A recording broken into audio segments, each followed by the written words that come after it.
Y dice así: ¿qué pues diremos? ¿Perseveraremos en el pecado para que la gracia abunde? En ninguna manera, porque los que hemos muerto al pecado, ¿cómo viviremos aún en él? ¿O no sabéis que todos los que hemos sido bautizados en Cristo Jesús hemos sido bautizados en su muerte? Porque somos sepultados juntamente con él para muerte por el bautismo, a fin de que como Cristo resucitó de los muertos por la gloria del Padre, así también nosotros andemos en vida nueva.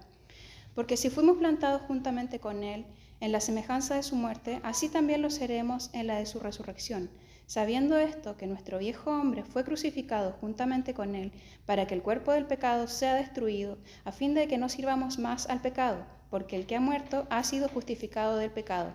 Y si morimos con Cristo, creemos que también viviremos con él, sabiendo que Cristo, habiendo resucitado de los muertos, ya no muere. La muerte no se enseñoreará más de él, porque en cuanto murió al pecado, murió una vez por todas, mas en cuanto vive, para Dios vive.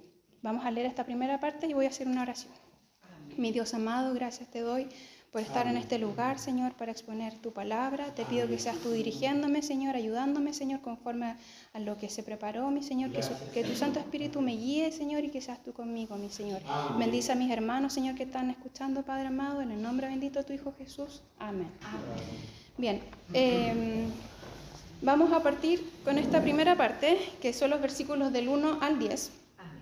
Los versículos del 1 al 10 en el bosquejo se nombran como la identificación con la persona y la obra de Cristo, ¿ya? Cuando yo empecé a leer estos versículos, yo empecé a destacar las palabras que se repetían. Si ustedes ven, por ejemplo, mi bosquejo tiene muchos colores.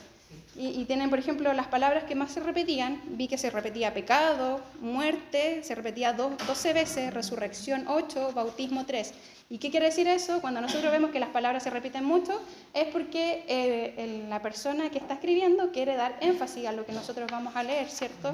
Entonces, acá habla sobre la identificación con la persona y obra de Cristo. La enseñanza que Pablo dio en el en el capítulo 5, versículo 20-21, eso es lo que dio el pastor Isaac la semana pasada, dice: pero la ley se introdujo para que el pecado abundase, mas cuando el pecado abundó, sobreabundó la gracia, para que así como el pecado reinó para muerte, así también la gracia reine por la justicia para vida eterna mediante Jesucristo, Señor nuestro. Amén. En el mensaje anterior nosotros vimos que Pablo muestra cómo entró el pecado en la vida del hombre con la imagen de Adán y con ello la condenación, pero luego vemos que mediante Cristo obtenemos la justificación, ¿cierto? Amén. Mediante la gracia. Y este pasaje termina así, lo que exponía el pastor Isaac la semana pasada, ¿cierto?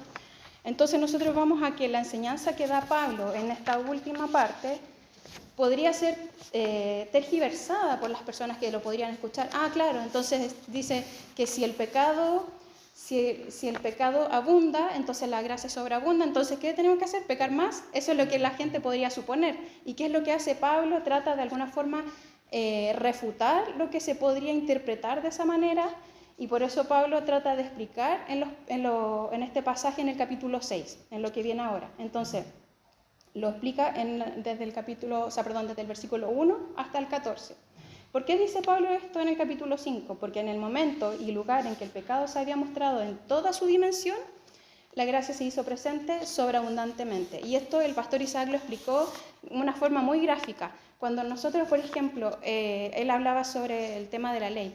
Cuando la ley, si nosotros lo ejemplificamos, por ejemplo, con una linterna, si la linterna nosotros alumbramos en la habitación, ¿qué se ve? Todo el desorden quizás que pueda haber, toda la basura que pueda haber en un espacio. Y esto él lo graficaba así: si nosotros prendemos la linterna y visualizamos todo el pecado, claro, vamos a ver mucha basura, mucho desorden. Y eso es lo que hace la gracia: cubre este desorden, protege este desorden de alguna forma y como que lo tapa. Entonces, Pablo eso es lo que quería tratar de explicar. Entendemos que la gracia entonces no es una reacción, la gracia es una acción de Dios. La gracia siempre estuvo, siempre ha estado. No es que porque el pecado empezó a existir, entonces apareció la gracia. No, la gracia del Señor siempre ha estado presente. Entonces, también veíamos con Luis un ejemplo de Adrian Rogers que hablaba sobre en una construcción, estaban construyendo las personas y no había nada que los protegiera de los peligros. Y después se dieron cuenta, no sé si alguien se acuerda de ese ejemplo, que no había nada que lo protegiera. ¿Y qué pasó después? Pusieron una malla para que no hubieran accidentes, para que en el caso de que, no sé, si tuvieran que ponerse en las alturas, que si tuvieran que ponerse en las orillas, o si tuviera que caer material, entonces esa malla los protegía. Y eso es lo que hace finalmente la gracia. La gracia protege a las personas y de alguna forma los recubre cuando están en el pecado. Entonces, por ejemplo, nosotros si cometemos algún pecado, la gracia nos recubre y la gracia de Dios nos recubre. Y eso es importante que nosotros entendamos. Y muchas veces nosotros, por no entender lo que es la gracia, tenemos mucho temor de no hacer cosas. De repente decimos, no, es que a lo mejor si hago esto puedo caer en pecado, me puedo equivocar. Pero el Señor nos da esa gracia para que nosotros, si nos equivocamos involuntariamente, podamos hacer las cosas tratemos de hacer las cosas bien. Pero el Señor nos va a perdonar, porque nuestra intención como cristianos, como hijos de Dios, es hacer las cosas bien. Y por eso también está la gracia, para cubrirnos de eso, de cubrirnos de nuestros errores. Entonces, y aquí después donde viene la explicación del bautismo, porque él también muestra y trata de explicar esta relación de la gracia a través del bautismo. Dice, el bautismo nosotros entendemos que el bautismo es una manifestación visible de una realidad invisible, ¿cierto? O sea, nosotros vemos que los hermanos van al bautizo, que se sumergen, pero eso es lo que nosotros vemos como una muestra visible de lo que realmente pasa en nuestro corazón, de lo que nosotros no podemos ver, ¿cierto? Y eso nosotros lo vemos como una ordenanza que Jesús nos dio en Mateo 28, 19. Donde que nosotros se simboliza la muerte, se simboliza la sepultura y la resurrección de Jesús. Pablo menciona el bautismo como una experiencia donde el cristiano se identifica con Cristo mediante, como dije anteriormente, mediante la muerte, mediante la sepultura y resurrección, haciéndolo partícipe de la obra de redención de Cristo. Ahí el Señor nos hace partícipes de su obra y en la cruz, y comienza una nueva relación. Una vez que nosotros nos hacemos partícipes de esa obra, nos hacemos partícipes de la obra de la muerte, de la sepultura y la resurrección, nos hacemos partícipes y tenemos una vida que es nueva, que se mantiene para siempre. La identificación provoca un cambio radical en el cristiano. Se aleja del mundo de pecado y de la muerte para mostrar la vida nueva que hizo eclosión. Y eclosión es como una acción de nacer en la resurrección de Jesús.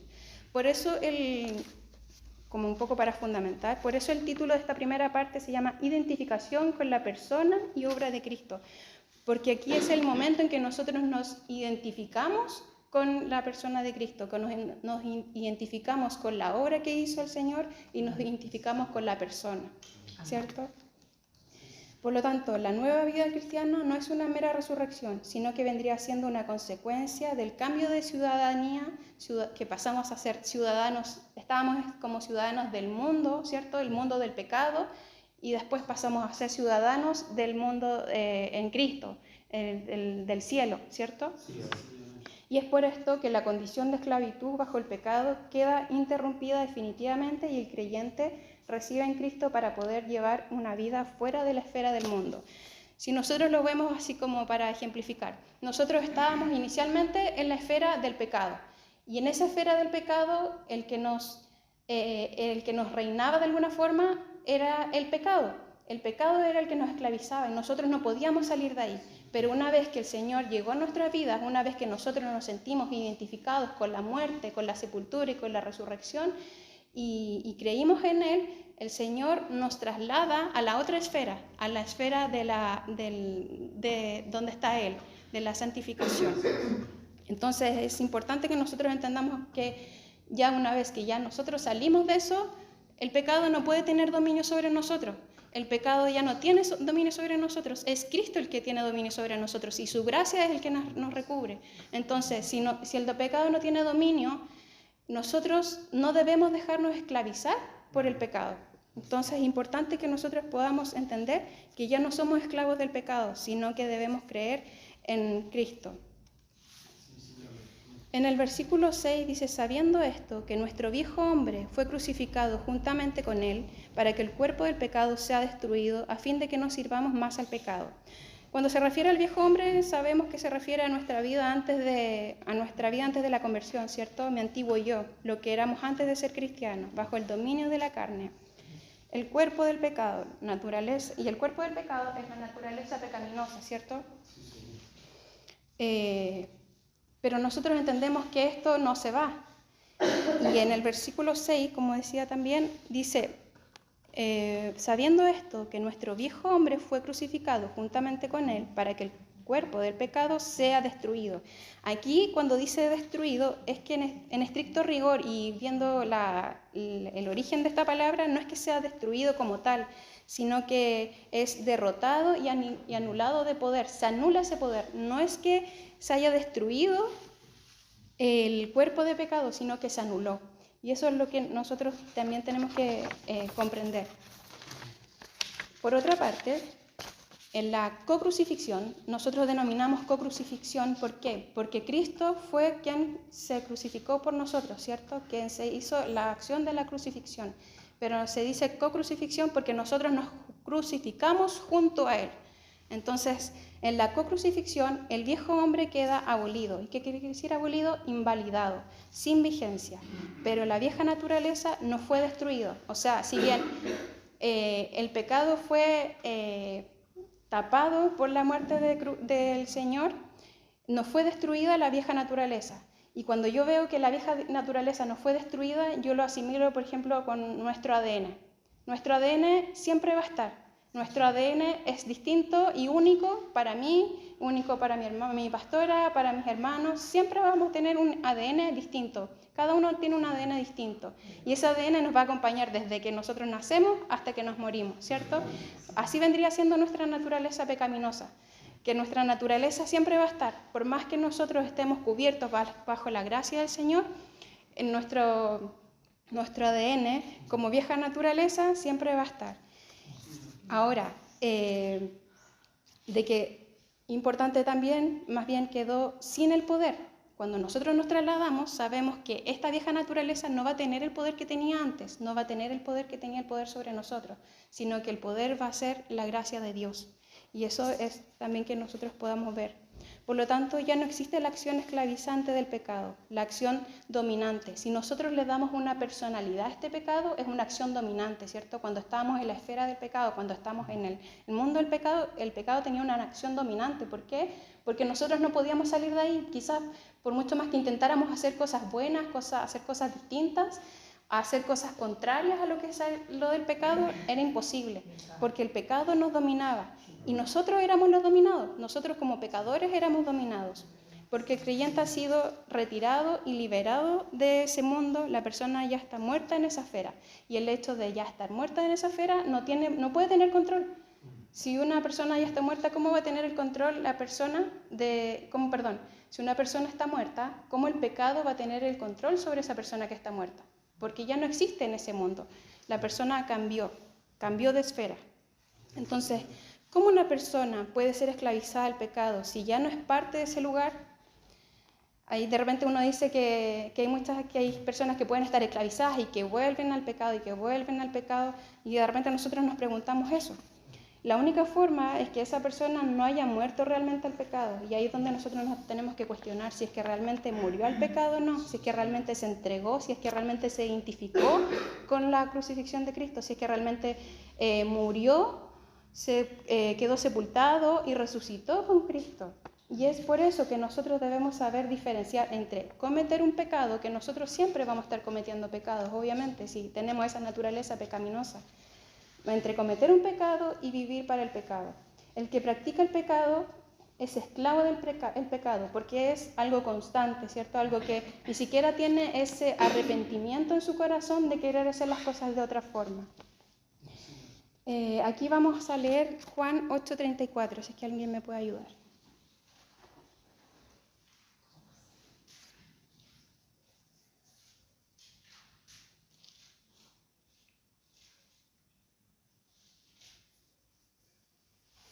Amén. Dice, Jesús les respondió, de cierto, os digo que todo aquel que hace pecado, esclavo es del pecado. Amén. Así es. El Señor lo dijo en su palabra. Es esclavo del pecado. Y los que han sido liberados del poder del pecado igualmente cometen pecado. Pero porque el viejo hombre nosotros sabemos que sigue existiendo, ¿cierto? Entonces, cuando se produce la muerte del pecador en la esfera, ¿cuándo se produce la muerte del pecador en la esfera del pecado? Se produce en el momento en que, habiendo recibido a Cristo por la fe, el Espíritu nos ha unido vitalmente a Cristo, y se produce en la identificación del perdido con el Salvador, que es Cristo. En ese momento nosotros podemos, se produce la muerte del pecador en la esfera del pecado. En el versículo 8 dice: y si morimos con Cristo, creemos que también viviremos con Él. Si morimos con Cristo, dice, todo creyente ha muerto con Él, por tanto, también ha resucitado con Cristo. La vida nueva se vive en el poder de la resurrección de Cristo, por identificación con Él. Y eso es lo que hemos venido a estar hablando. Si yo me siento identificada con Cristo, entonces voy a tener la vida nueva que se vive en el poder de la resurrección de nuestro Señor Jesucristo, ¿cierto? Y cuando vemos el versículo 9, dice, sabiendo que Cristo, habiendo resucitado de los muertos, ya no muere, la muerte no se enseñoreará más de él.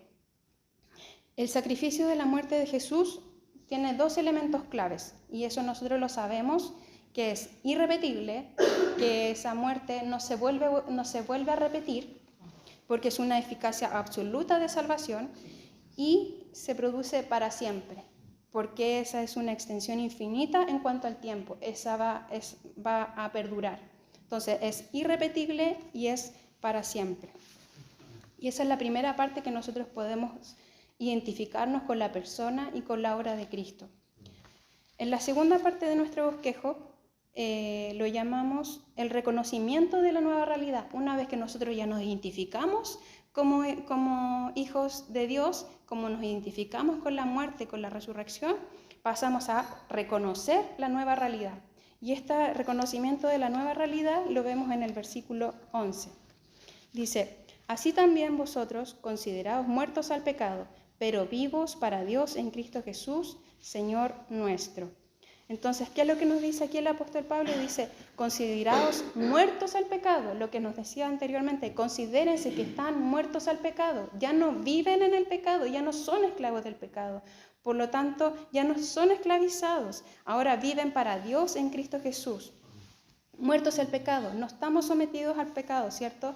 Y vivos para Dios es porque la vida para Dios es la consecuencia natural de vivir en Cristo y de vivir a Cristo. Entonces, la santidad no se debe ver como una opción voluntaria, sino la forma propia de la vida cristiana. Eso es lo que nosotros también debemos entender, que la santidad ya no viene a ser como un acto voluntario, es que si quiero o no quiero, no. El Señor, una vez que nosotros pasamos, es que nosotros debemos mirar hacia la santidad, mirar hacia hacer lo correcto, mirar hacia lo que hace, ver a Dios como ejemplo, ver a Jesús como ejemplo. Si en nuestra vida nosotros pasamos, en nuestra vida anterior nosotros hemos pasado por pruebas en cuanto a drogas o distintos tipos de vicios, de distinto índole, porque cada uno es distinto, cada uno tiene pruebas distintas, cada uno tiene vicios distintos, incluso esos vicios se les llama idolatría en algunos momentos. Es importante que nosotros también estemos conscientes de que si bien nosotros vivimos en Cristo, pero debemos resguardarnos y debemos cuidarnos de esa vieja naturaleza y mantener la vigilancia continua y alejarnos lo más posible de ella. Nosotros sabemos bien qué es lo que nos hace bien y lo que nos hace mal. Cuando hacemos algo decimos, no, yo creo que eso no me conviene. Y de repente decimos, un poquito nomás, si no, no va a hacer nada. No, pero hay muchas veces en que nosotros nos dejamos caer y dejamos que nuestra vieja naturaleza nos lleve a esa tentación. Muchas veces nosotros podemos culpar quizás al enemigo de que él nos tentó, pero no es él el que nos tienta, sino que es nuestra naturaleza pecaminosa que nos lleva también a pecar. La tercera parte del bosquejo se nombra la entrega de la vida a Dios. Nosotros ya nos identificamos con Cristo, con su persona, después lo reconocemos y ahora ¿qué queda? Entregarnos a la vida de la vida a Dios, ¿cierto? En el versículo 12 dice, no reine pues el pecado en vuestro cuerpo mortal, de modo que lo obedezcáis en sus concupiscencias.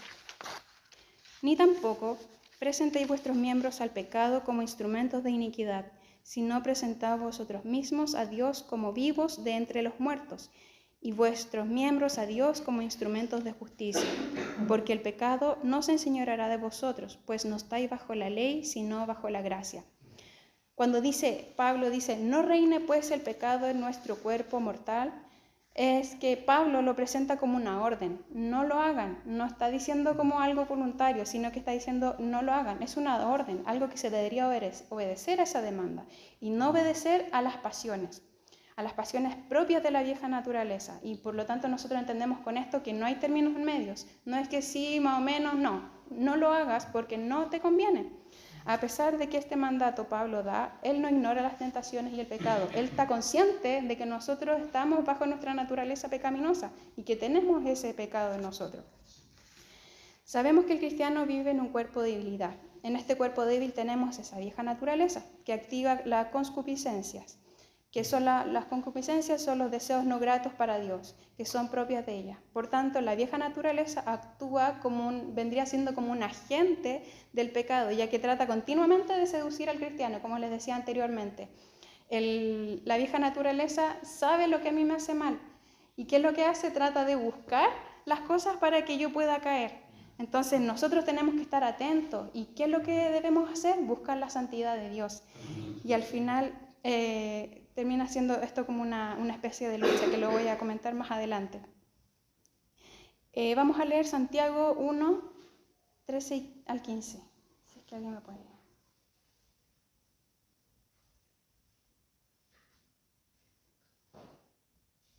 Amén. Cuando alguno es tentado, no diga que es tentado de parte de Dios, porque Dios no puede ser tentado por el mal, ni Él tienta a nadie. Amén. O sea, la tentación viene muchas veces de nosotros mismos, ¿cierto? Y por eso Pablo enfatiza en que se debe ser precavido. Ahora, ¿por qué? Si bien sabemos que Dios nos liberó y al estar junto con Él tenemos todos los recursos para poder ser vencedores en Cristo Jesús en la lucha contra el pecado, esta posición exige mantenernos en vela, ¿cierto? Como lo decía anteriormente, cuidarnos contra las acechanzas de mi antigua vida. Se entiende que el hombre siempre va a tener luchas, pero el cuerpo del cristiano debe ser un cuerpo dominado por la vida de Dios, no un cuerpo dominado por el pecado. Nosotros ya no estamos en el mundo del pecado, nosotros estamos en la vida de Cristo, ¿cierto? Por lo tanto, nosotros como cristianos debemos actuar estando y sabiendo, teniendo esa convicción de que no estamos bajo la esclavitud del pecado. Muchas veces nosotros nos sentimos débiles porque en nosotros hay tentación, porque en nosotros quizás hay lucha, pero debemos confiar de que estamos bajo la gracia, de que el Señor es el que nos recubre, el Señor es el que nos da de su bondad para que nosotros podamos pedir perdón si es que nos equivocamos en todo momento, ¿cierto? Entonces, esta lucha siempre va a estar. Y como les decía, esta lucha va a ser una lucha entre el pecado y la santidad. Y esto se puede ejemplificar como un campo de batalla, como les decía anteriormente. Y están esas dos tendencias. Por un lado, el pecado, que quiere arrastrarnos a sus pasiones y tratar de recuperar terreno, porque antes nosotros éramos de él, entonces ¿qué es lo que quiere? Tratar de recuperar terreno. Y por otro lado está la vida que orienta hacia Dios, hacia la santidad. Entonces nosotros siempre vamos a tener esa lucha constante, siempre vamos a tener esa lucha entre la santidad que nosotros queremos tener por temor, por amor a Dios, y lo que el pecado, nuestra naturaleza pecaminosa, quiere para nosotros.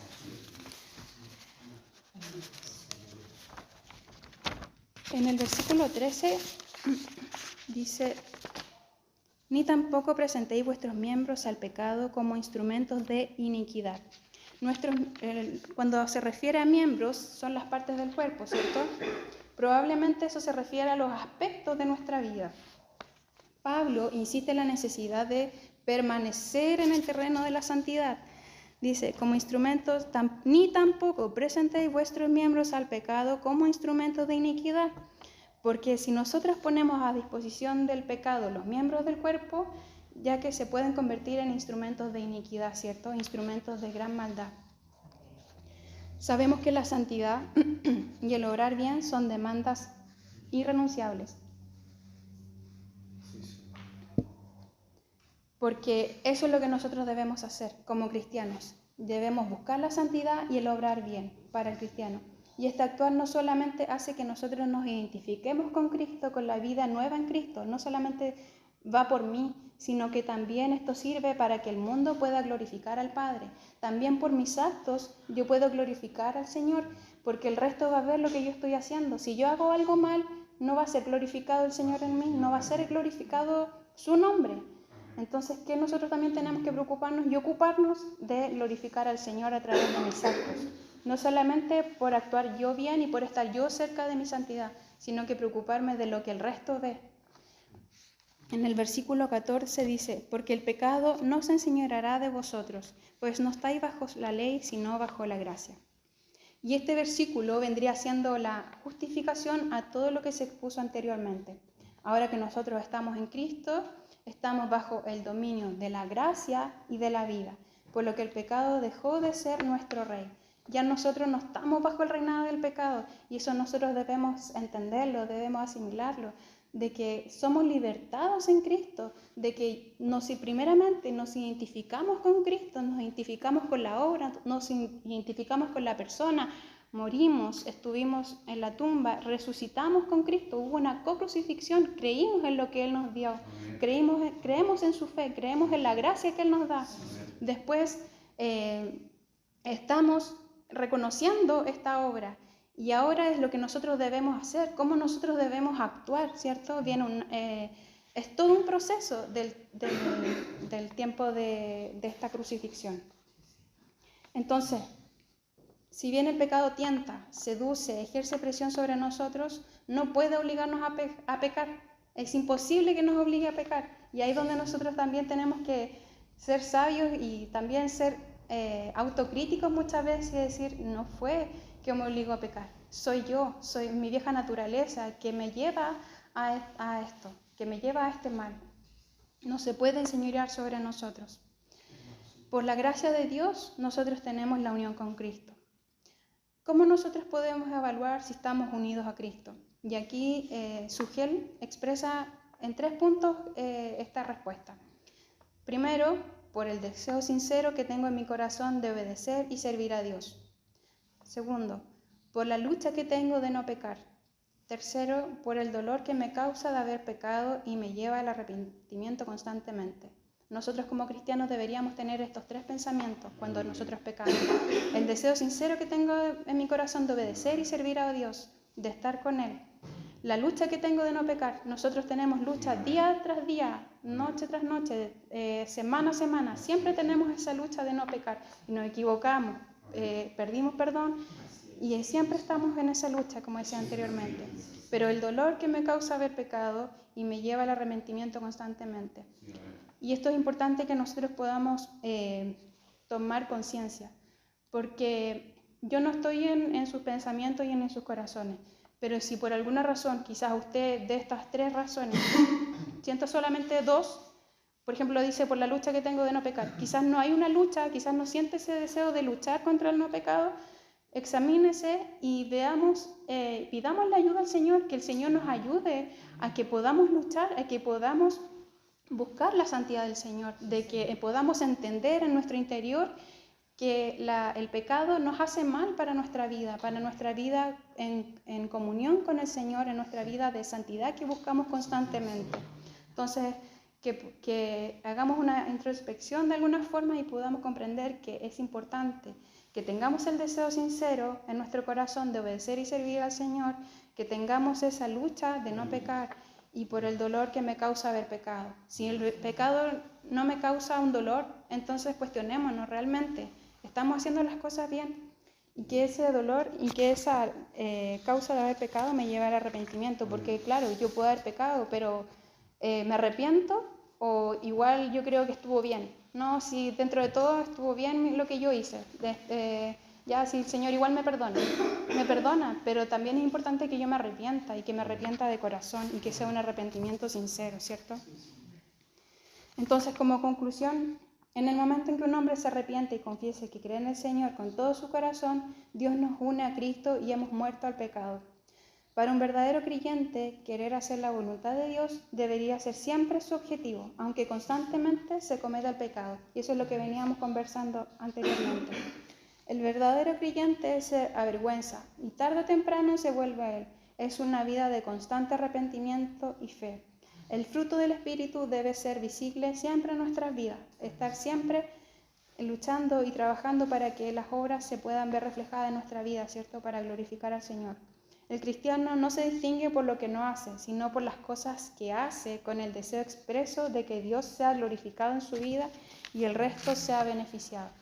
Entonces, lo que nos dice Pablo es que nosotros debemos mantenernos vigilantes, cautelosos, saber, tener esa convicción de que el Señor murió por nosotros, de que nosotros ya no estamos esclavizados en Cristo. Tenemos que tener esa seguridad, pero también debemos estar alerta de que la vieja naturaleza también nos puede llevar al pecado, también nos puede llevar a la tentación y caer. Entonces, agradezcamos esa gracia y no se trata de aprovecharnos de esa gracia, pero sí decirle gracias, Señor, porque tú me cubres, porque yo me equivoco, porque yo peco, pero esa gracia que tú me das me ayuda para yo poder pedir perdón, para que ese pecado que yo hice quizás no tenga tantas consecuencias tan malas. De repente uno se equivoca, uno peca y las consecuencias pueden ser incluso fatales. Pero el Señor, en su amor, en su misericordia, tiene una gracia tan grande, tan inmensa, que esa misma gracia hace que el pecado que nosotros cometamos no sea tan grande la consecuencia. Muchas veces el Señor nos libra del mal por el mal que nosotros mismos nos hacemos. Entonces, tomemos conciencia de lo que el Señor nos da a través de su gracia, de esa misericordia, de que su gracia, a través de la fe, podamos creer realmente lo que el Señor nos da. Así que este ha sido el mensaje de hoy y que espero que se haya entendido y que sea de bendición para ustedes. Que el Señor les bendiga.